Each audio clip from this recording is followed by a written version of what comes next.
자, 하나님의 말씀 봅니다. 누가복음 10장입니다. 누가복음 10장 25절부터 37절까지입니다. 우리 한 절씩 교독합니다. 누가복음 10장 25절, 제가 25절 읽습니다. 37절까지. 어떤 율법 교사가 일어나 예수를 시험하여 이르되 선생님, 내가 무엇을 하여야 영생을 얻으리이까? 예수께서 이르시되 율법에 무엇이라 기록되었으며 내가 어떻게 읽느냐? 대답하여 이르되 내 마음을 다하며 목숨을 다하며 힘을 다하며 뜻을 다하여 주 너희 하나님을 사랑하고 또한 내 이웃을 네 자신같이 사랑하라 하였나이다. 예수께서 이르시되 내 대답이 옳도다. 이를 행하라. 그러면 살리라 하시니 그 사람이 자기를 옳게 보이려고 예수께 여짜오되 그러면 내 이웃이 누구니이까? 예수께서 대답하여 이르시되 어떤 사람이 예루살렘에서 여리고로 내려가다가 강도를 만나매 강도들이 그 옷을 벗기고 때려 거의 죽은 것을 버리고 갔더라. 마침 한 제사장이 그 길로 내려가다가 그를 보고 피하여 지나가고 또 이와 같이 한 레위인도 그곳에 이르러 그를 보고 피하여 지나가되 어떤 사마리아 사람은 여행하는 중 거기 이르러 그를 보고 불쌍히 여겨 가까이 가서 기름과 포도주를 그 상처에 붓고 싸매고 자기 짐승에 태워 주막으로 데리고 가서 돌보아 주니라. 그 이튿날 그가 주막 주인에게 데나리온 2를 내어주며 이르되 이 사람을 돌보아 주라. 비용이 더 들면 내가 돌아올 때에 갚으리라 하였으니 내 생각에는 이 세 사람 중에 누가 강도 만난 자의 이웃이 되겠느냐? 함께 이르되 자비를 베푼 자니이다. 예수께서 이르시되 가서 너도 이와 같이 하라 하시니라. 아멘. 하나님, 정말 참 이웃이 너무나 없는 이 시대임을 고백합니다. 육신적으로는 가까운 자들이 너무 많지만 그리스도 안에서 함께 복음을 알아가는 믿음의 형제 자매는 찾기가 너무 힘든 줄 압니다. 하나님, 예수님께서 우리를 구원하시기 위해서 오셔서 우리를 구원하실 뿐만 아니라 지금도 우리를 날마다 인도하시며 복음으로 우리를 이끌어 주시는 참된 친구이심을, 또 주님은 참된 친구는 친구를 위하여 생명을 버리는 자라고 말씀하셨습니다. 하나님, 우리에게 정말 이러한 믿음을 허락해 주시사 그리스도 안에서 생명을 나눈 하나님의 자녀들로서 함께 하나님 나라 안에서 복음을 찾아가는 믿음의 공동체로 우리를 날마다 세워 주옵소서. 예수 그리스도의 이름으로 기도합니다. 아멘. 예, 오늘 선한 사마리아인의 비유, 뭐 이렇게 우리가 얘기를 하죠. 예수님 지금 이거 말씀을 하시는 거예요.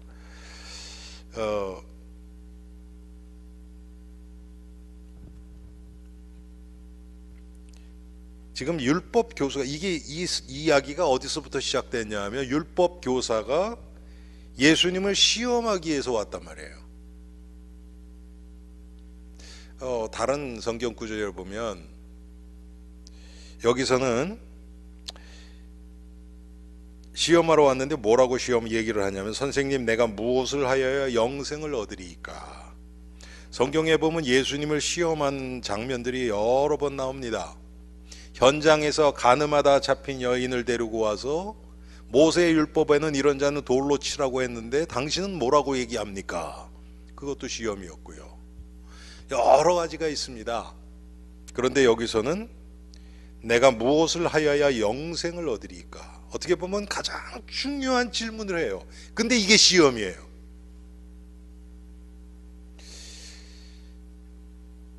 참, 예수님이니까 이것을 지금 여기에 휘말리지 않고 이걸 통해서 또 복음을 드러내 주시는 거죠. 많은 사람들이 이 본문을 보면요, 이렇게 선한 사마리아인처럼 내 자신을 희생하고 돌보고 그래야 되는구나. 여러분, 그건 틀린 얘기 아닙니다. 그건 당연한 거예요. 그런데 중요한 것은 뭐냐 하면 어떤 세계에서 그 일이 벌어지느냐가 진짜 중요한 거예요. 그 행위 자체가 중요한 게 아닙니다. 이런 행위는요, 사실은 신교보다 캐톨릭 쪽에서 훨씬 많이 해요. 캐톨릭 쪽에서 구제하고 가난한 자들을 위해서 살고, 예를 들어서 뭐 가장 대표적인 사람이 테레사 수녀 같은 그런 일을 하는 자들이 상당히 많이 있습니다. 캐톨릭에서는. 신교에서도 있긴 있어요.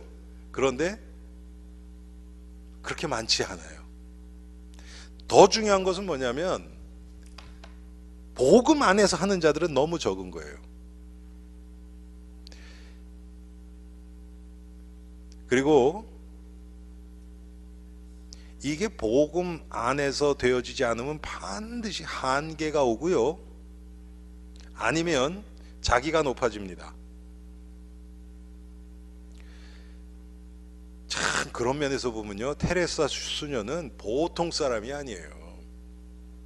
노벨 평화상을 타고 전 세계 사람들이 존경하는 그런 그 위치에 올라갔음에도 불구하고 자기를 겉으로 드러내는 모습이 없어요. 이 사람은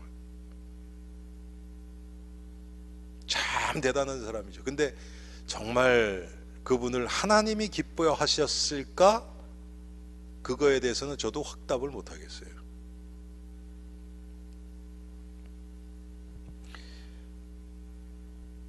예수님, 내가 무엇을 하여 영생을 얻으리이까? 지금 율법사가 이렇게 질문을 하는데 대답을 안 해주세요. 그럼 뭐라고 얘기하냐면, 율법에 무엇이라 기록되었으면 내가 어떻게 읽느냐, 이렇게 얘기를 해요. 하나님의 말씀을 네가 알지 않냐? 율법사니까 네가 하나님의 말씀을 통해서 지금 넌 어떤 답을 갖고 있느냐?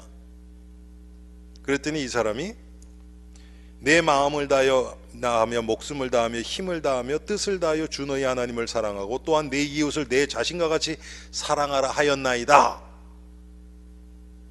여러분, 다른 성경에 보면요, 다른 복음서에 보면 율법사가 예수님 앞에 나와서 질문을 어떻게 하냐면, 하나님의 말씀 중에 제1되는 최고의 계명은 뭡니까? 얘기를 했더니 예수님이 이 얘기를 해요.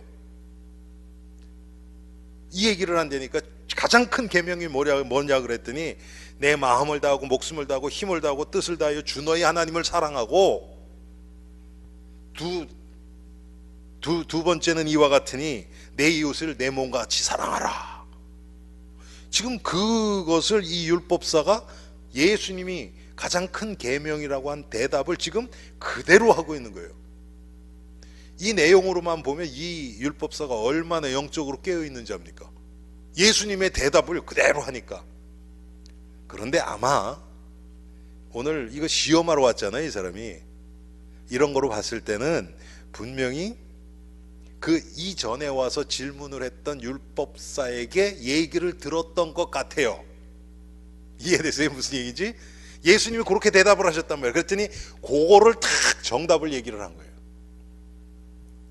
여러분, 신앙생활이 정답을 얘기를 한다고 믿음이 좋은 게 아닙니다. 이게 지금 그 답이 어느 세계에서 나오느냐가 중요한 거예요. 지금 이 율법사는 예수님을 시험하기 위해서 지금 이 얘기를 끄집어낸 거예요. 영생이라는 가장 중요한 단어를 끄집어낸 거예요.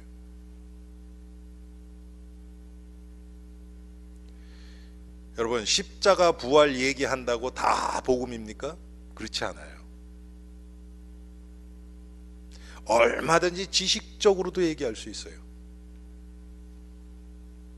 제가 어제 화요일 날 히브리서 10장 얘기하면서 그랬었잖아요. 어떤 사람이 진리에 관한 지식을 얻었어요. 진리를 얻은 게 아니고 진리에 관한 지식을 얻은 거예요. 구원받은 것 같아요. 그런데 아니거든요. 그건 지식이에요, 지식. 그런 자들은 정답을 얘기할 수 있어요, 영적으로. 그런데 하나님이 기뻐하시는 마음은 아니에요. 참 이게 쉽지가 않아요. 지식이 필요 없느냐? 또 그건 아니에요. 지식이 여러분, 지식이 없는 진리는 또 없습니다. 하나님이 말씀을 우리에게 주셨어요. 하나님의 말씀을 모르는, 지식적으로라도 모르면 어떻게 됩니까? 그러면 어떤 게 하나님의 뜻이고 어떤 게 복음이고 우리는 몰라요. 그런데 참 이 율법사는 참 어떻게 보면 너무 대단하죠. 가장 정답은 딱 얘기를 한 거예요. 그랬더니 예수님 뭐라 그러냐면 내 대답이 옳도다. 이를 행하라. 그러면 살리라. 하시니 그 사람이 자기를 옳게 보이려고 이제 또 육신적인 게 또 나오죠. 여짜오되 그러면 내 이웃이 누구니까? 예수님이 뭐라 그러냐면 네 대답이 옳다. 이를 행하라 그랬더니 그래요. 그러면 내 이웃이 내가 누굽니까? 도대체 내가 내 이웃을 사랑하려 그러는데 그 이웃이 도대체 누굽니까? 이렇게 얘기를 하는 거예요. 그때 얘기하신 게 예수님이 지금 이 사마리아 사람의 이 비유를, 그런데 여기서는 지금 비유처럼 얘기를 됐는데 이게 진짜로 일어났었던 일일 수도 있어요. 왜 그러냐 하면 율법사들 이런 사람들에게 여기서 나오는 제사장이나 레위인을 비하하는, 깎아내리는 이런 발언을 하면요 큰일 나요. 그 사람들이 돌로 쳐요. 아마 이런 일이, 그래서 사람들은 지금 어떻게 추측을 하냐면 학자들이 이런 일이 사실적으로 일어났을 거다. 이런 일이 진짜로 일어났을 거다. 그러니까 예수님이 그 사건을 끄집어내서 있었던 얘기를 하시는 거예요. 그러면 뭐 율법사들도 제사장도 레위인도 할 말이 없죠. 진짜로 일어난 얘기니까. 그렇죠? 아무튼 그 얘기를 예수님이 끄집어내시는 거예요. 그러면서 자, 어떤 사람이 예루살렘에서 여리고로 내려가다가 강도를 만나매 강도들이 그 옷을 벗기고 때려 거의 죽은 것을 버리고 갔더라. 여러분, 이런 말씀을 해석을 할 때 이거 제가 과거에 어떤 목사님 설교를 이걸 들으니까 어떻게 하냐면요, 예루살렘이 그 이스라엘의 중심이잖아요. 그렇죠? 성전이 있는 곳이잖아요. 그런데 그 하나님의 그 성전이 있고 말씀이 있고 거기서 여리고 영적으로 더 희박하고 더 세상에 가까운 그쪽으로 내려갔다는 거예요. 그러니까 강도를 만났다 이렇게 얘기를 해요. 근데 여러분, 그런 거를 뭐 어떻게 얘기를 하냐면 allegorical interpretation, 그걸 한국말로 뭐라 그래요? 그거를 은유적인 해석이에요. 그거는 우리는 성경을 그렇게 해석하면 안 돼요. 풍자적인, 그렇게 해석하면 안 돼요. 여기서는 그런 뜻이 아니에요. 그런데 그렇게 되면요 귀에 쏙쏙 들어와요. 그 대표적인 이제 그게 뭐냐면 다윗이 골리앗을 죽이러 나갈 때 이 돌멩이 있죠, 조약돌을 5개를 가지고 갔어요. 근데 하나로 때려 죽였죠. 그렇죠? 그 5개가 뭔지 아냐? 창세기, 출애굽기, 레위기, 민수기, 신명기 다 모세 오경이다. 귀에 쏙쏙 들어오죠. 그렇죠? 이렇게 해석하면 안 된다는 거예요. 그러면 이제 더 구체적으로 알아야 될 거 아닙니까? 그러면 다윗이 사용했던 돌은 도대체 창세기냐 출애굽기냐 그걸 알아야 될 거 아닙니까? 그럼 나머지 4개는 필요 없다는 얘기잖아요. 이건 말이 안 돼요. 그렇게 해석하면 안 되거든요. 근데 제가 그렇게 해석하는 목사님을 봤어요. 여기서 그 얘기는 아니고 어떤 사람이 예루살렘에 있다가 여리고로 내려가는 거예요. 근데 여리고가 훨씬 낮아요. 여러분, 이스라엘은 굉장히 이렇게 좀 특이한 게 뭐냐면, 여러분 이스라엘의 사해바다 아시죠? 사해바다가 지중해 바다 있죠? 그거보다 400m가 더 낮아요. 그래서 사해는 다른 데가 더 높지요. 그러니까 거기서 물이 오기만 하고 빠져나가는 데가 없어요. 그걸 계속 증발을 하니까 이렇게 짠 게 남는 거예요. 이해되시죠? 그런데 여리고로 그렇게 그쪽이란 말이에요. 사해바다 쪽으로 내려가는 거예요. 예루살렘에서, 그러니까 어디입니까? 동쪽으로 쭉 내려가는 거예요. 거기 내려가는데 이 산이 험하고 강도들이 많았대요. 거기를 내려가다가 지금 강도를 만난 거예요. 그런데 제사장이 거기 지나가다가 못 본 척하고 지나가는 거죠. 그를 보고 피하여 지나가고, 또 이와 같이 한 레위인도 그것에 이르러 그를 보고 피하여 지나가되, 어떤 사마리아 사람은 여행하는 중에 거기 이르러 그를 보고 불쌍히 여겨 가까이 가서 기름과 포도주를 그 상처에 붓고 싸매고 자기 짐승에 태워 주막으로 데려가서 돌보아 주니라. 여러분, 이 본문이요, 아마 그때 제가 뉴욕에서 다니던 교회, 우리 집사람이 그 교회 나오기 아마 직전일 거예요. 가을부터 나왔는데 아마 늦 여름인가 가을인가 그랬어요. 그때 그 교회에서 뭐를 했냐면 설교 대회를 했어요. 설교 대회. 그래서 사람들이 나와서 15분이었나? 설교를 하는 거예요. 그래서 우리 집사님들도 나오고 뭐 권사님도 나오고 막 해가지고 저도 나갔어요. 저도 나가서 제가 본문을 이걸 했어요. 이걸 해서 제가 1등을 했어요 그때. 그런데 그때는 지금하고는 완전 다르죠. 어떻게 했겠습니까? 우리도 이렇게 살아야 된다. 응? 큰 나의 어떤 유익을 구하지 않고 정말 주위에 있는 이렇게 정말 도움을 필요로 하는 자들을 위해서 살아가는 게 신자의 삶이다. 그랬거든요. 여러분, 그게 틀린 얘기는 아니에요. 그런데 우리는 거기에 그 이전에 이게 지금 어느 세계에서 나온 행위냐, 이거를 보는 게 중요한 거예요. 여기서 가장 중요한 지금 단어는 뭐냐 하면요, 사마리아 사람이 여행하는 중에 거기 이르러 그를 보고 불쌍히 여겨, 이거예요. 이게 지금 육신적으로 불쌍히 여긴다는 그런 의미가 그게 아니죠. 우리가 그렇게 해석하면 안 되겠죠. 물론 육신적으로 지금 강도를 만났어요. 그런데 그래서 육신적으로 충족시켰다. 그러면 여러분 그게 그리스도하고 아무 상관없잖아요.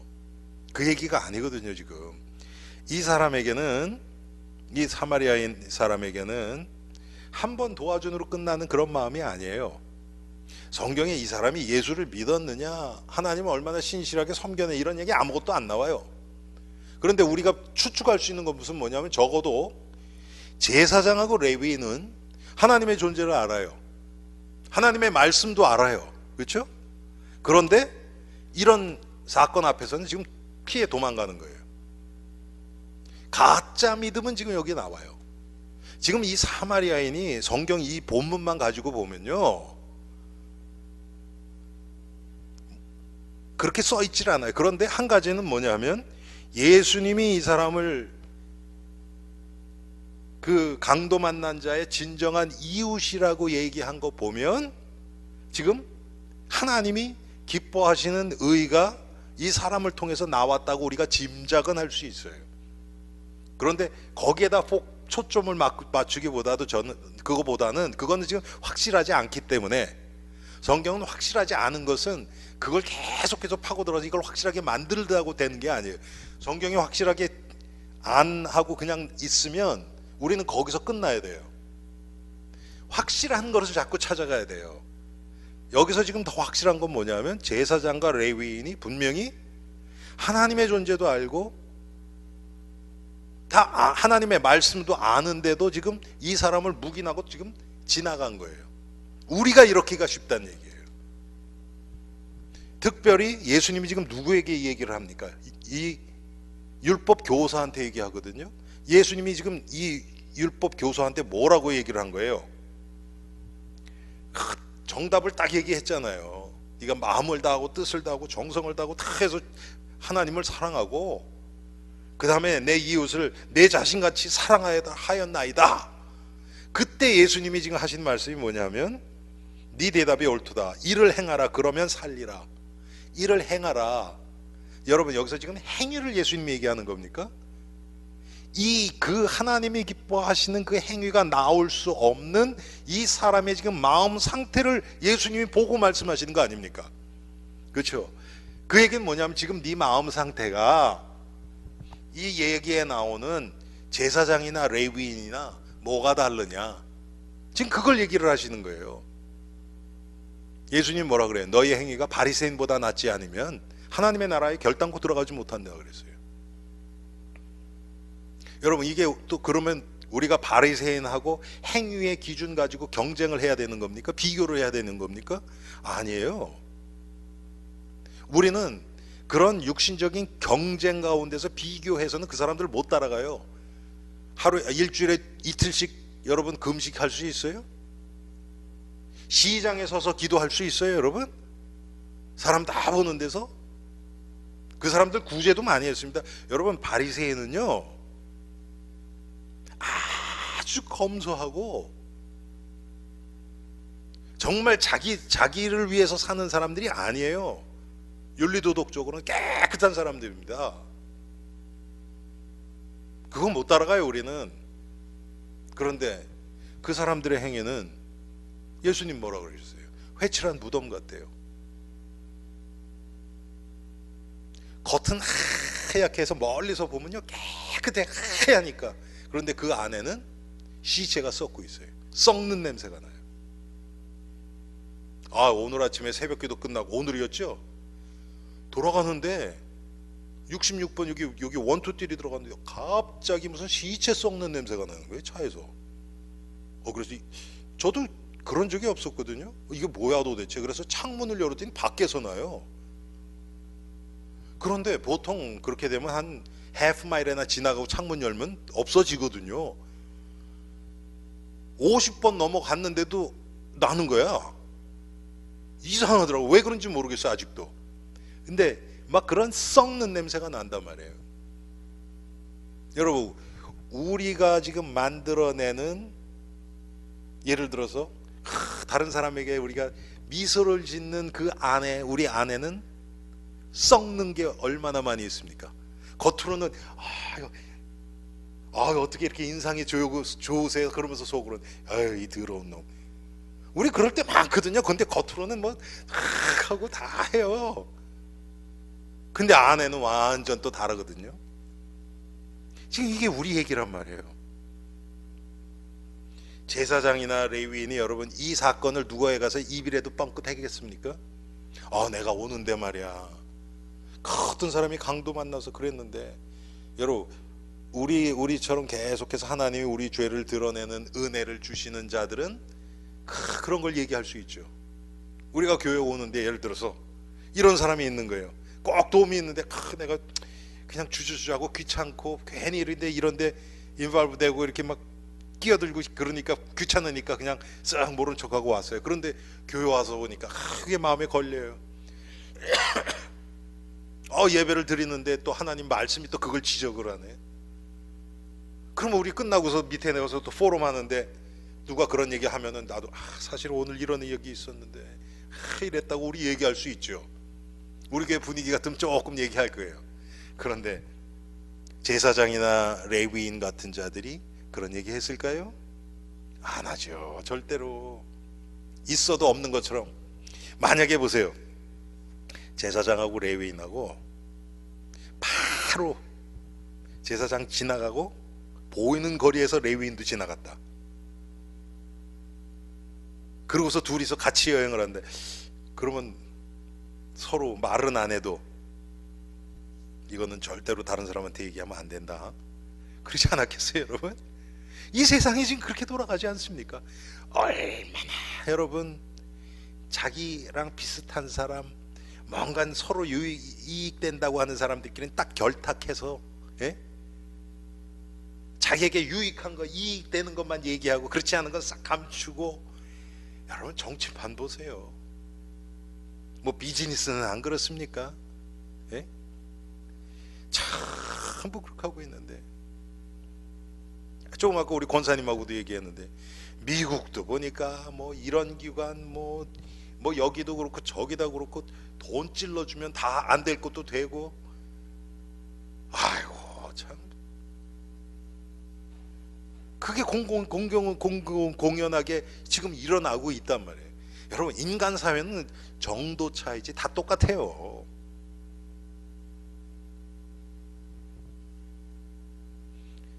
한마디로 얘기하면 제사장, 바리새인, 레위인, 이 사람들의 행위 가지고는 인생의 문제가 절대로 해결될 수 없는 거예요. 하나님이 하시는 일은 절대로 하나님의 나라 임하지 못합니다. 그런데 하나님이 사마리아인에게 은혜를 주셨겠죠.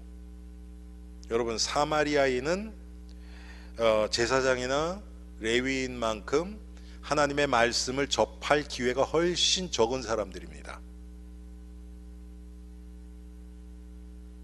예루살렘 성전에 가서 제사를 못 드려요. 예루살렘 성전에 가야 하나님의 말씀이 이 두루마리로 진열되어 있겠죠. 사마리아인은 그럴 혜택이 훨씬 적어요. 그런데도 하나님은 이 사마리아인의 마음속에 은혜를 주신 게 분명하죠. 참, 이 제사장이나 레위인은 뭐가 잘못됐는 줄도 모르고 자기네는 의롭다고 했을 거예요. 아마 사마리아인이 그런 행동을 한 것을 나중에 알았다고 해도 분명히 이 제사장이나 레위인은 자기가 훨씬 더 하나님을 사랑하고 사마리아인은 개같이 여겼으니까요. 아마 그랬을 겁니다. 영적으로 뭐가 막혔는지 몰라요. 제가 오늘 오후에 성경 공부를 끝나고 교회를 왔어요. 왜 그러냐면 어제 화요일날 성경 공부를 하는데 조금 더워서 에어컨을 조금 켰어요. 그랬더니 이 옆에 에어컨 나오는 데 있잖아요. 거기서 막 구르륵 그러고 막 물이 막 이렇게 되는 게 막 이렇게 소리가 나는 거예요. 이상하다. 이게 무슨 소리지? 그건 뭐냐면 이제 그 밑에 있잖아요. 이렇게 생긴 옆에 돼 있는 거. 거기에 물이 차 있는 거예요. 과거에도 몇 번 그런 적이 있었어요. 우리 저 뒤에 창고 거기 들어가면 이 지하실에 있는 모든 물이 거기 이렇게 모이면 그거를 썬펌프로 이렇게 뽑아내거든요. 근데 그게 과거에 한번 고장이 나가지고 밑에 지하실에 이 플로어까지 쫙 이렇게 젖은 적이 있었어요. 완전히 이렇게 막 뭐 이렇게 올라오고 그러진 않고 한 발목 정도 잡힐 정도로 그렇게, 그것도 이 벤트가 조금 낮은 쪽에 이렇게 많이 올라와서 그런 적은 있었거든요. 근데 그렇더라고요. 그래서 이상하다. 그러고서 이제 끝나고서 어제 우리 전도사님하고 해봤더니 그 썬펌프가 이렇게 플러그에 이렇게 들어가 있어야 되는데 그게 빠져 있어요. 근데 뭐 그거는 이렇게 항상 도는 게 아니고 물이 많이 차면 그러는 거니까 웬만큼 조금 오면 그냥 말라 없어져요. 근데 요번에 비가 많이 오니까 그래갖고 거기도 물이 꽉 차 있고, 그래서 어제 좀 하려고 그랬는데 그게 안 돼요, 잘. 그래서 거기서 물이 이제 저쪽으로 해서 우리 교회 이렇게 밑으로 이렇게 내려오면 양쪽 오른쪽 옆으로 이렇게 걸어가 큰 게 있거든요. 물 내려가는데 글로 나오게 돼 있어요. 거기 파이프가 이렇게 나오게 돼 있는데, 그래서 끝난 다음에 우리 전도사님하고 가서 거기를 봤더니 그게 거기 이렇게 우리 저 물 빠지는 거기가 이렇게 확 막혀 있고, 그 얘기는 뭐냐면 물이 한참 많을 쓸 때는 거기가 물이 다 잠겨요. 그 옆에 걸어가 다 잠겨 버려서 우리 지하실 이거 펌프 뽑아내는 것보다 물 수위가 더 높아요. 그러니까 물이 거꾸로 들어온단 말이에요. 이제 그런 상태가 된 거예요. 그러면서 거기가 파이프가 막힌 거예요, 흙으로. 근데 뭐 어제 어떻게 할 수가 없어서 제가 오늘 왔죠. 오늘 와서 그 긴 막대기 갖고 꼽아 놓고, 근데 뭐 그거 갖고 안 되더라고요. 물이 안 나와요. 그래서 호수를 연결을 해서 물로 거기다 계속 쏘면서 막 이렇게 휘졌다가 또 그것도 물 쏘고 1시간 이상을 그거를 했어요. 그랬더니 결국 뚫렸어요. 제가 그거 하면서 무슨 생각 들었냐면, 야, 영적으로 우리에게도 이게 빠져나가야 되는데 이게 빠져나가지 않고 막히면 어떻게 됩니까? 쉽게 얘기하면 변비가 그런 거 아닙니까? 그렇지요. 꽉 막혀 있는 거예요. 그리고 제가 오늘 밑에 와봤더니 물이 넘친 자국이 있어요, 어젯밤에. 그리고 이게 그냥 넘친 게 아니더라고요. 의자 위에 이렇게 의자 서 있던 의자 어떤 거 몇 개는 보니까 다 젖었어요. 그게 어떻게 됐는지 모르겠어요. 거기서 물이 튀었는지 하여튼 뭐 이상하게 됐어요. 제가 말씀드리는 건 뭐냐면, 제대로 들어오는 통로, 나가는 통로가 뚫려 있지 않으면 분명히 이상한 일이 일어나요. 한마디로 우리 삶이 안 사라지는 거예요. 하나님의 은혜를 주신데 그 은혜로 알지 못하고, 또 버려야 될 거 버리지 못하고, 그러면 반드시 탈락이 돼 있어요. 인생이 사라지지가 않아요. 그런 거를 지금 제사장이나 레위에는 다른 거, 윤리 도덕적인 아주 그냥 멋진 거, 그런 거로 지금 다 덮어버리는 거예요. 그러니까 예수님이 회칠한 무덤이라 그러는 거예요. 안에 썩은 거 그걸 드러내야 되는데, 야, 참. 제가 오늘 와서 처음에 밑에 옆에 있는 그 벤트 이렇게 커버되어 있는 거 있잖아요. 옆에 있는 거, 그거를 그 물 많은데 그걸 좀 이렇게 띄어냈어요. 막 안 떨어져요. 그게 막 봤더니 물이 꽉 차 있더라고, 거기까지.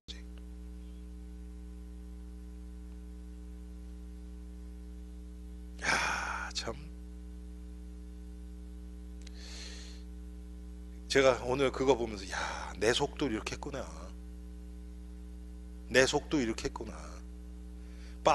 제대로 빠져나가지 못한 그게 다른 데로 튀어서, 예? 의자가 젖고 막 바닥 다 젖고 한 것처럼 우리 인생이 그렇게 데미지 되는 게 많이 있겠구나. 똑같습니다. 그런데 사마리아인은 자기를 이 신분적으로 배경적으로 자기를 살릴 게 별로 없어요. 그런데 제사장이나 레위인이나 이런 자들은 뭐 남들이 다 존경하고 다른 사람 앞에서 존경받고 대접받고 인정받고 하는 사람들이에요. 그런 사람일수록 이런 상황이 오면 감출 게 많고 속여야 되고 거짓말해야 되고 그럴 수밖에 없어요. 한마디로 얘기하면 자기를 있는 그대로 드러내기가 힘든 상황이 돼버려요. 그게 저주예요. 복음을 모르고 이런 위치에 올라가면 그래서 그게 축복이 아니고 저주인 거예요. 자기를 꾸밀 수밖에 없고 포장할 수밖에 없는 위치에 올라가 버리는 거예요. 여러분, 미국에서 정치인 하려고 그러면 뭐 한국도 마찬가지예요. 뭐라 그럽니까 그거를? politically correct. 정치적인 발언을 해야 돼요. 맞는 얘기 한다고 되는 게 아니에요. 할 얘기가 있고 하지 말아야 될 얘기가 있단 말이에요. 그렇죠? 맞다고 그냥 무조건 다 얘기해 버리면 자기한테 손해가 와요. 그것 때문에 우리가 공격만 받고. 그거를 다 그런 건 이제 변호사들이 다 하죠. 자기가 공격받지 않는 그 선에서 할 얘기만 딱 하게. 지금 이 세상은 그렇게 돌아간단 말이에요, 여러분. 근데 그렇게 하나님 앞에서도 우리가 대하면 어떻게 되겠습니까? 여러분, 근데 우리가 그러지 않습니까? 진짜 깊은 거는요, 그냥 속에 딱 감춰놔요. 그리고 하나님, 바리새인 기도랑 똑같죠. 나에게 은혜로 나를 구원해 주시고 은혜 주시고 지금까지 인도해 주셔서 이렇게 문제없이 잘 지내게 해 주셔서 감사합니다. 근데 내 상태가 지금 영적으로 얼마나 병들어 있고 막혀 있고 그런 건 지금 모르고 있단 말이에요. 생각하기 싫어요, 그런 거는. 한마디로 얘기하면 지금 이런 상황, 강도 만난 자를 만난 상황, 이런 상황이 와보면 있는 거 다 드러나요. 또 반대로 나에게 아주 육신적으로 어마어마한 이익을 취할 수 있는 상황이 딱 오면 그때 내 안에 있는 게 다 드러나 버려요.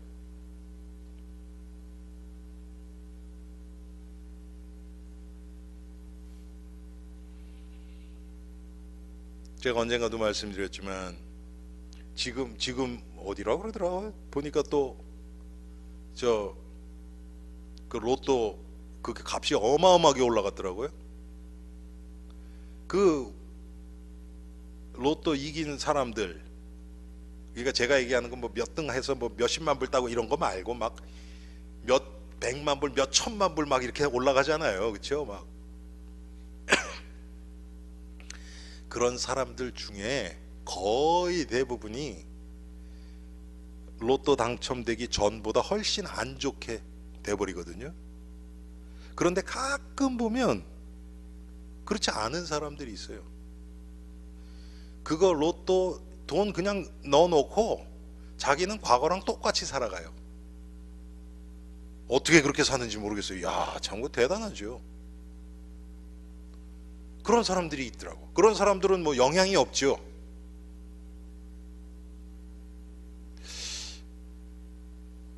여러분, 우리는 하나님 앞에 안 서면 어쩔 수 없이 사람 눈 의식해서 나를 포장하고 나를 멋있게 꾸미고 살아갈 수밖에 없습니다.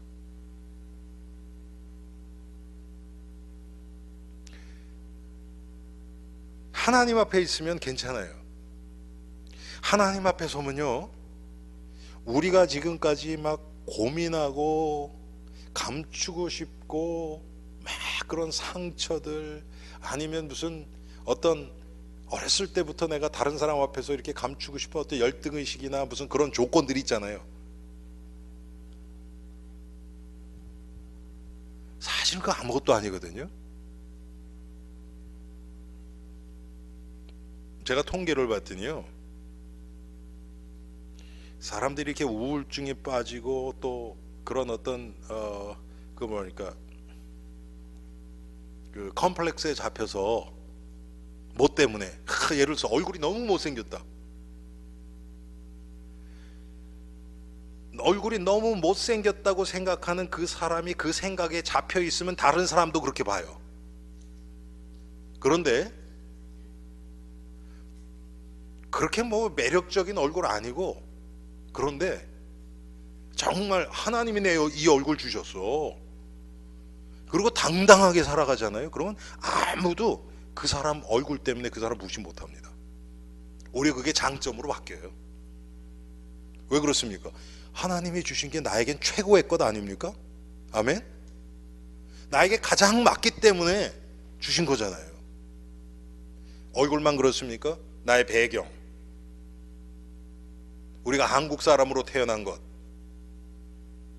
뭐 여기 계신 분들 다 영어보다는 한국말이 더 편하잖아요. 근데 미국에서는 좀 이럴 때 영어를 좀 더 잘했으면 좋겠는데 이런 생각하실 때 많잖아요.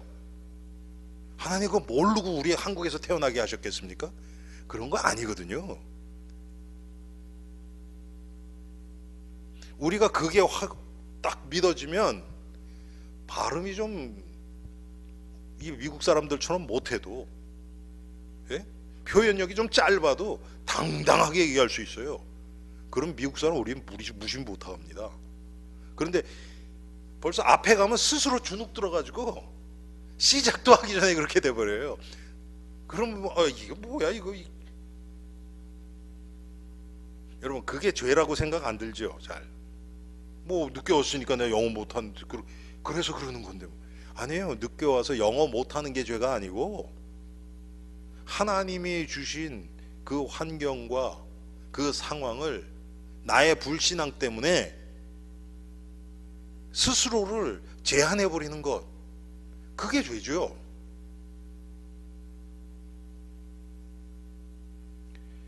사마리아인은 얼마든지 여러분, 아이고 뭐 제사장도 지나가고 레위인도 나 같은 게 뭐 아이 그리고 지나갈 수 있잖아요. 근데 그러지 않았단 말이에요. 하나님 앞에서 했겠죠. 끝까지. 이런 마음은 여러분 인간이 만들어낸 마음은 아닙니다.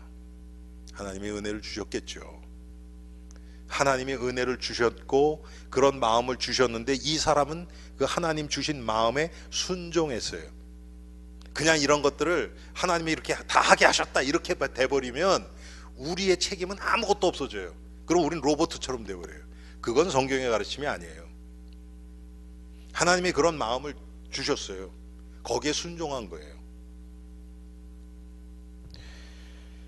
여러분, 예수님이 그러면서 내 생각에는 이 세 사람 중에 누가 강도 만난 자의 이웃이 되겠느냐 이르되 자비를 베푼 자니이다. 자비를 베풀었기 때문이가 아니고 벌써 그 마음이에요. 여러분, 자비의 마음, 이게 그리스도의 마음이에요.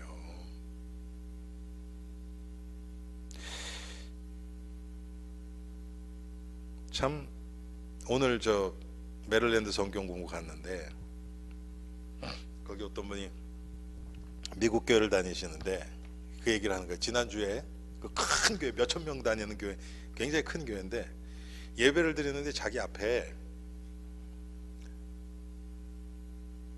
부부하고 아기가 있는데 남편은 미국 분이고 부인은 한국 분이래요. 그래 아기가, 어린애가 있는데 애가 그냥 오랜 기간 동안 계속 울고 땡깡 부리는데, 아니 그럼 데리고 좀 나가야 되는데 안 나갔다는 거예요. 그러니까 주위에 있는 사람들이 다 그 사람 때문에 불편해하고 막 그랬다는 거예요. 아 참,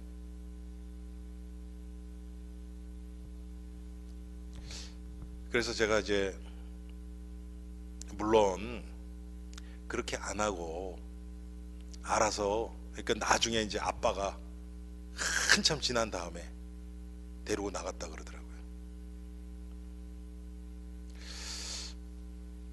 여러분, 그게 벌써 그렇게 이슈가 되는 게 그 교회 영적 상태를 얘기해 주는 거 아닙니까? 그래서 제가 그 얘기를 했어요. 그거를 이 세상 어떤 그 상식으로 보고 매너로 보면 분명히 그 사람들이 잘못됐죠.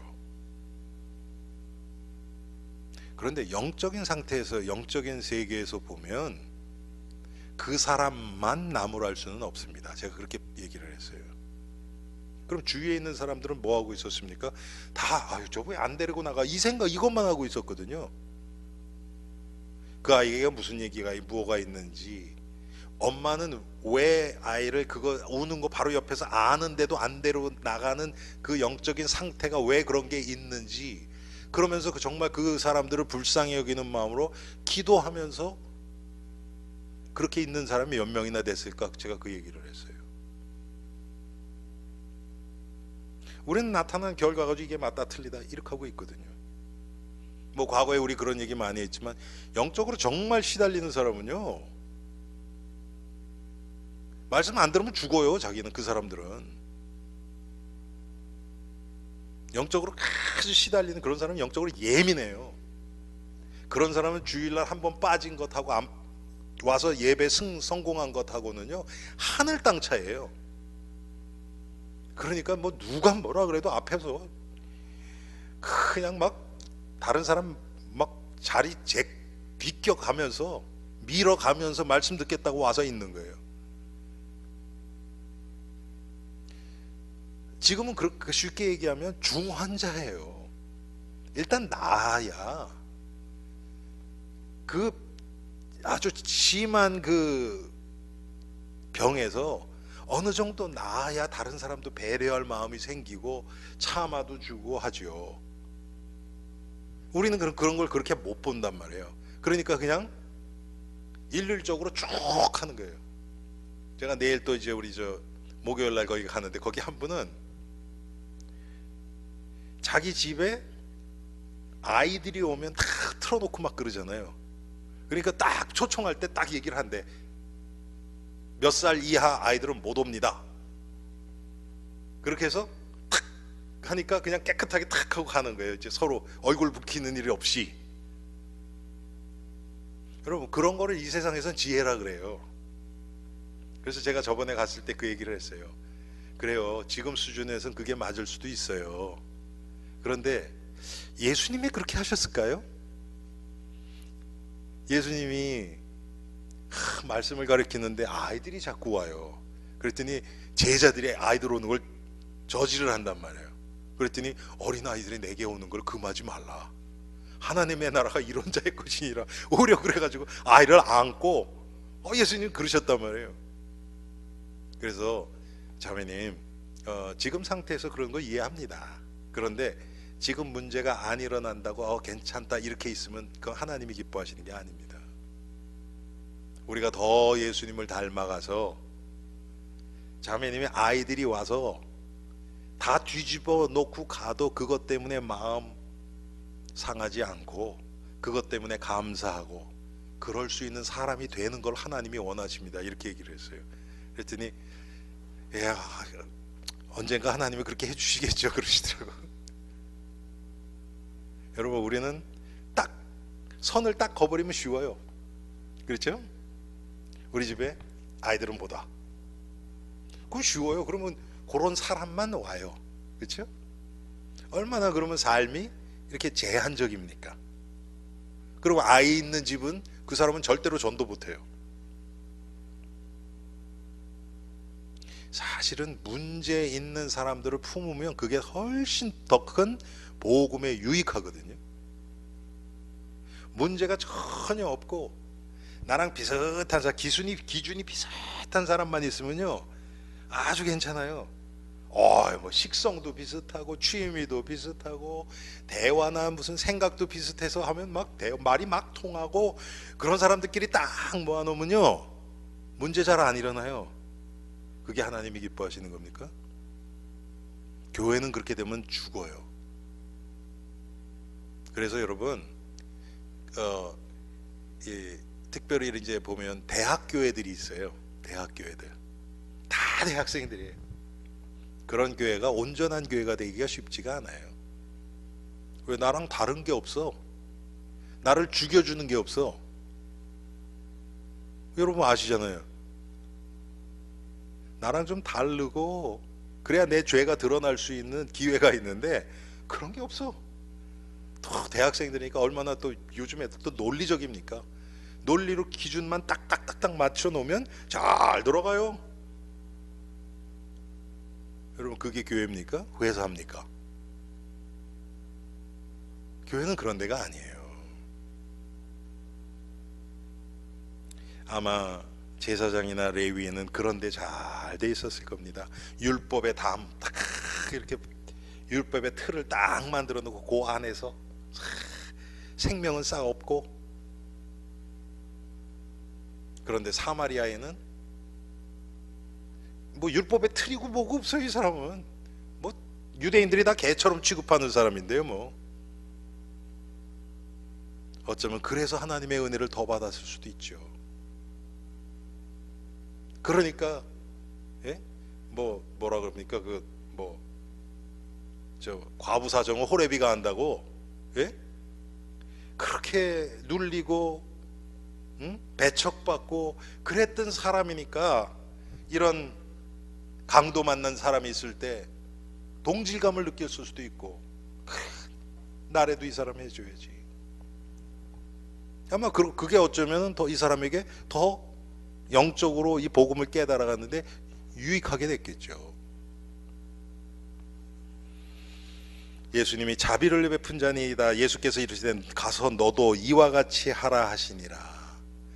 여러분, 이거를 복음으로 이렇게 쭉 풀다가 이제 마지막 딱 해서 이렇게 해야 됩니다 이렇게 하고 끝나요. 보통 많은 설교가. 그러면 안 돼요. 그러면 결국은 나의 의지, 행위 이거로 딱 끝나버리거든요. 제가 지금 많은 설교를 들어보면 안타까운 게 그거예요. 뭐 저도 그런 게 있겠죠. 복음으로 잘 풀어요. 하나님이 하시는 일로 다 그렇고 그렇기 때문에 우리는 이렇게 살아야 됩니다 그러고 끝나요. 그러면 안 되죠. 그러면 그 복음을 통해서 하나님이 내 안에 어떤 일을 행하시는지를 봅시다. 이렇게 그쪽으로 들어가줘야 되는데 이런 거를 그렇게 풀어버린다면 너도 이와 같이 하라. 그러면 여러분 이제 우리가 이걸 율법적으로 받으면 어떻게 되겠습니까? 아, 그럼 강도 만난 자, 내 주위에 강도 만난 자, 도움을 필요로 하는 자가 누군가. 자꾸 그래서 그 사람을 뭔가 해주려고 하는 행위 쪽으로 나갈 수밖에 없죠. 지금 그게 아니잖아요. 하나님의 은혜가 필요한 자가 누군가, 영적으로 무너져 있는 자가 누군가, 정말 나의 기도가 필요한 자가 누군가, 이거를 찾아야죠. 오히려.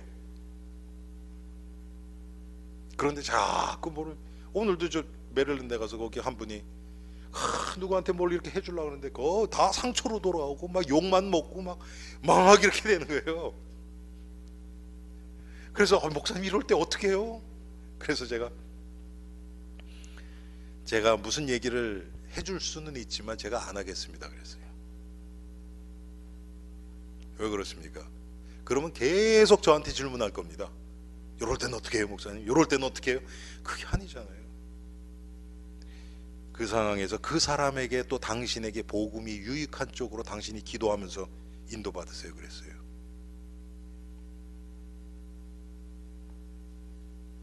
행위가 우선이 되면 그래요. 그거는 이 육신 세계에서 나오는 기준 가운데서 나오기 때문에.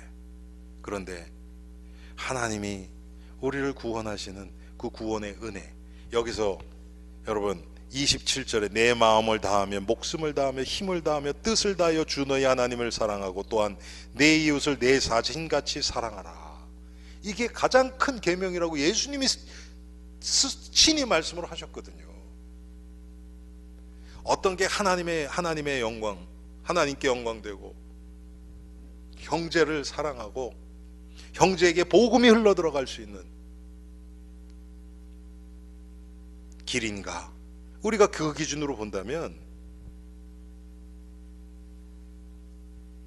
내가 만족하고 안 하고 다른 사람이 그것 때문에 기뻐하고 나 인정하고 안 하고 이거하고 전혀 상관없이 우리는 묵묵하게 하나님 앞에서 하는 겁니다.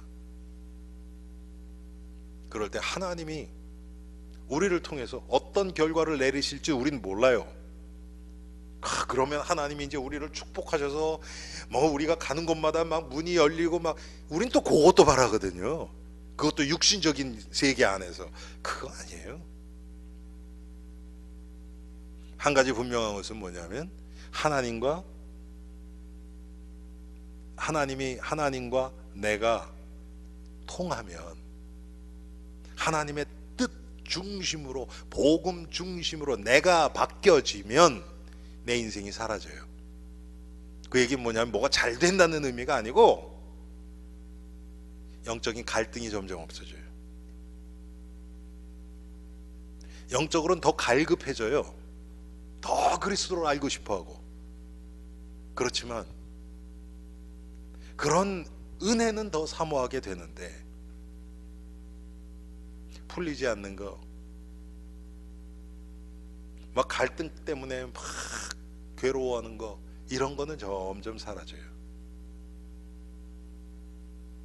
우리가 오늘 누가복음 10장 선한 사마리아인의 이 사건을 통해서 정말 나를 통해서 복음이 필요한 자들에게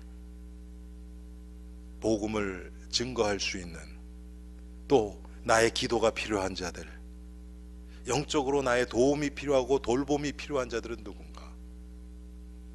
내가 은혜를 받은 대로 그 받은 은혜가 그들에게 흘러 들어갈 수 있도록 이 영적으로 막혔던 부분이 뚫리고 하나님의 은혜가 정말 잘 소통될 수 있도록 그런 우리가 되기를 주님의 이름으로 축원합니다. 하나님,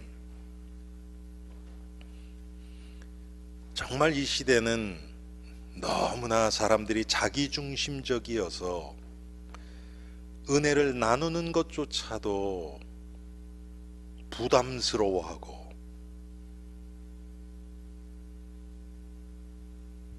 서로를 위하여 기도하는 것조차도 꺼려하고, 그런데 영적인 실상은 누구나 영적으로 목말라하고 배고파하고 병들고 줄이고 도움을 필요로 하는, 정말 영적으로는 나를 살려달라고 부르짖는 소리가 이 세상엔 가득한데 육신적으로는 절대로 자기의 문제를 드러내지 않고 괜찮은 것처럼, 마치 오늘 본문에 나오는 제사장과 레위인처럼 겉모양은 너무나 괜찮은데 그리스도의 생명과는 상관없는 그런 자들이 너무나 많은 이 시대임을 고백합니다. 또 우리 안에도 문제만 없으면 괜찮은 것처럼 착각하여서 내가 편하고 내가 익숙한 내 세계 안에서만 거하기를 원하고, 그 안에서 문제 없으면 나는 괜찮은 인생인 것처럼 스스로 위안 삼고 살아가는 우리들은 아닙니까? 하나님, 정말 우리의 영안을 열어주시고 하나님은 우리를 통해서 땅끝까지 복음이 흘러 들어가기를 원하시는데, 지금 우리의 관심은 어디 있고 우리는 무엇을 위해서 살아가고 있는지 우리 자신을 돌아보는 귀한 이 시간 되게 하옵소서. 우리 엘림의 성도들, 하나님 사마리아 사람처럼 하나님이 기회 주실 때 하나님의 음성에 순종하며 나 자신을 버릴 수 있는 그런 믿음을 허락하여 주옵소서. 예수 그리스도 이름으로 기도합니다. 아멘.